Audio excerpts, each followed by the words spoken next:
Greetings YouTube, welcome back to the channel. I want to start off this video by addressing what I believe to be the proverbial elephant in the room. My account for the first 2 to 2.5 years that I played spent total less than $500 on the game. For a long time I was essentially a free-to-play player. There was no Black ISO store, there was no daily deal. The only time that any deal or offer popped up, it was real sporadic. It was just like once or twice a month. And it was literally like, hey, you want a 4-star crystal? Now, I'm so old when it comes to this game that crystal shards didn't exist. So you had to buy a fully formed crystal to open a crystal. And crystal shards were actually a huge deal. Whoever came up with crystal shards and max sig crystals and dupes really deserves a raise, because had that not happened, I don't think this game would exist today. I think that it would have died. But you give more people more motivation to open more crystals and grow their rosters, and suddenly they're continuing to play the game because there's always a carrot to chase. Whereas, 8 years ago, it almost felt like you were just stuck. And people would tell me all the time, I don't want to progress. I'm happy with my 4-star champs. And it was frustrating to be in an alliance where people didn't want to improve their skills, their roster. They just were content staying. And maybe that's your alliance right now, but hopefully it's happening less in alliances than it did before. But this really is and I need to make a new video because it's almost been the end of this year and I haven't made a video on it. But like, when should you leave your alliance? That's one of the better videos that I've made in my channel's history, just talking through the differences between a good alliance, a bad alliance, especially with gifting, and just really what to look out for. No different than you would trying to date somebody and figuring out if they're compatible with you or not. But I say this to say the elephant in the room is not my knowledge of crystal shards. It's the fact that I spent less than $100 the first year I played, less than $500 the first 2.5 years I played, and now I've spent over $20,000 on this game.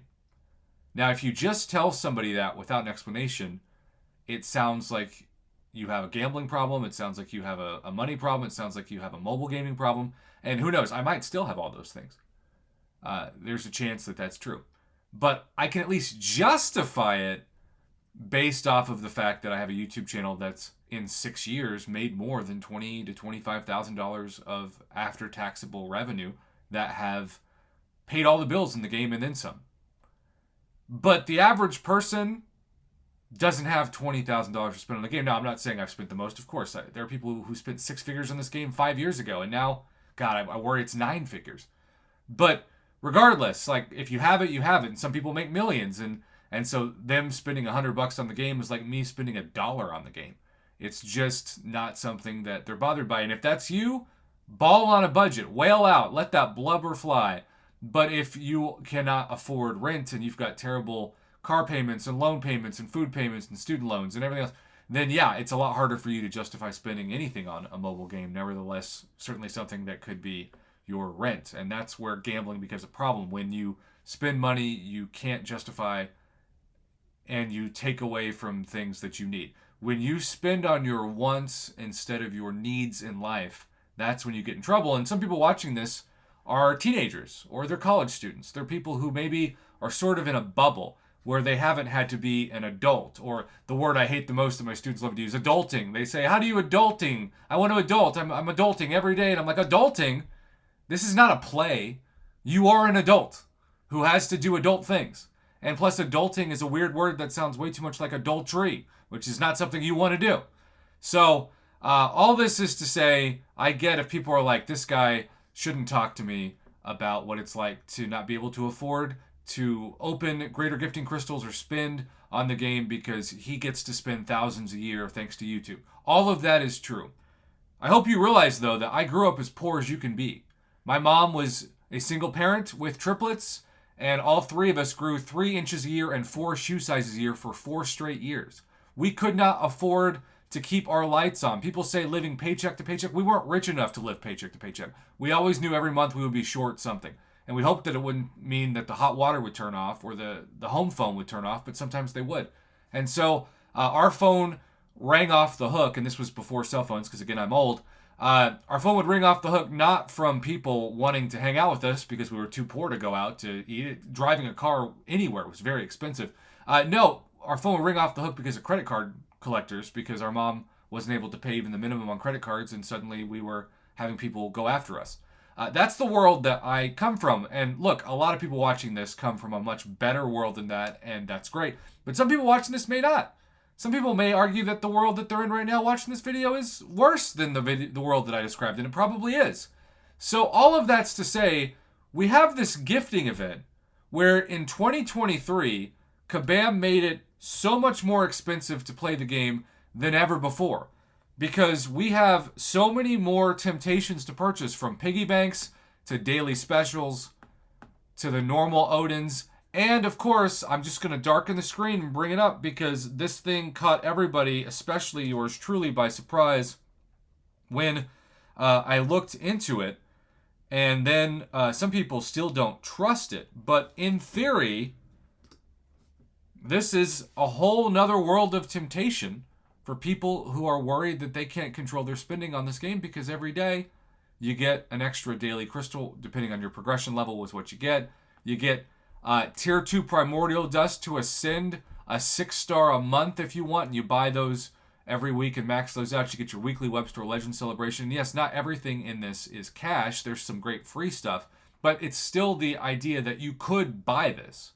You are tempted to buy this, and they do special website exclusive bundles, including potion refreshes once a week and $20 there, progression based bundles. I really think that they should do a Valiant version of this in 2024. That would actually be an interesting thing worth dissecting for the total value of progression.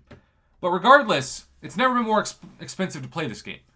And the gifting event this year, Kabam has already warned us, has new milestones to push each account to have to spend about 8,000 units worth of greater banquet crystals to achieve all the milestones. And yes, you don't have to do that, but if you're somebody who's used to purchasing everything, say for July 4th or Cyber Week, it used to be like 600 American dollars for 5 years, and now you can easily double that and then some to over $1,000. And then for the gifting event, it was like, I don't know, maybe 3,000 units, and then it went to 6,000, and now it's 8,000. And so all of this is to say that if you are also suffering an economic problem, which this world is hurting, yes, there are people who are doing really well, but there are also people, as always, that are doing really poorly, and everybody else is just kind of in between surviving one day to the next. It can feel like it's less possible to justify spending anything. I don't care if it's just the Black ISO store, $10 a month purchase price, or the $5 a month purchase price for the unit package. All of that is valid. But my message to you all is that if there's one thing I've learned from slowing down on YouTube a bit, and my content number doesn't necessarily show it, but if you saw my behind the scenes of how much time I spend responding to messages and making videos, you would know it was 80 to 90% less than it was even a year ago. You would know that my life is, I'm happier than I've ever been, despite the fact that my YouTube channel hasn't been, in terms of growth, this bad off since 2017. Because I found the right balance. This game, this channel, this hobby doesn't dominate my life anymore. If I miss a broadcast, who cares? If I can't record a video about breaking news for even 24 hours, who cares? I'll still cover it eventually. And the funny thing is, sometimes people actually watch those videos more than if I broke the news, because I think I trained people to expect they would go to my channel and I would have something about the biggest controversy in the community. And when I don't, they go, that's weird, I hope he's still alive. And then when it actually comes out, it's sort of like it's an accidental hype where people have been waiting to hear my thoughts on it, which is the coolest thing, by the way. The fact that there are strangers out there who I've never met who value my intellect enough to want to hear my thoughts on something is an all-time honor. And I also just have to say this. This is not a gaming channel in a traditional sense, because my skills aren't amazing and they never will be. It's sort of like a motivational financial awareness channel. It's a public speaking channel. Every video I make is a speech, and it's a story. It's a storytelling channel. It's a visual storytelling channel. And sometimes those stories are really exciting, sometimes they're really heartbreaking. That's why I love crystal opening commentaries. I make your opening into a story. It's like sending pictures and then I make it into a book. And it's the most fun I have because I'm a journalist at heart who loves to tell people stories, and this game allows me to do that through crystal openings and other highs and lows of the community. Needless to say, the bottom line is this. If you can't afford to spend on gifting, that's okay. your account's not going to go away, and you're going to be able to pay your bills. What you don't want to do is go in and say, I can't afford to make these purchases, but I've never not maxed out the milestones of gifting. I do believe that Kabam is going to give us several opportunities to not spend cash on units and still open Greater Banquet crystals, from login calendars to special gifts in our inbox to milestone rewards that we get units back. All of that's still going to be in place. So don't feel like the minute the gifting event hits, you have to load your credit card with $200 of units or else you're not going to be able to do well. No, that's false. And the people who do that normally regret it later because they wish they just waited to get the free units and save their cash. All of that's really important to remind you about the history of this event and the history of this game. And that's why I'm still here. That's why I still make these videos. And when this hits my channel, I will be traveling. So send some prayers that Israel and I make it safely to the South Texas, San Antonio, New Braunfels area to see my wonderful Texas family for about 5 days. I'll be doing probably one broadcast on Tuesday night with Prof Hulk. And so Saturday night won't, Sunday night won't, Monday night won't, Wednesday night. So 4 out of 5 nights I won't be doing. We'll drive back on Thursday. I'll probably broadcast on Thursday night. But 4 out of 5 of the next nights I will not be broadcasting. And I'm really thankful for that because I need a break. I need to drink a margarita instead of worry about drinking the Kabam Kool-Aid, for lack of a better term. Thank you for your support this year. It's never been more expensive to play this game, but that doesn't mean you have to spend more money.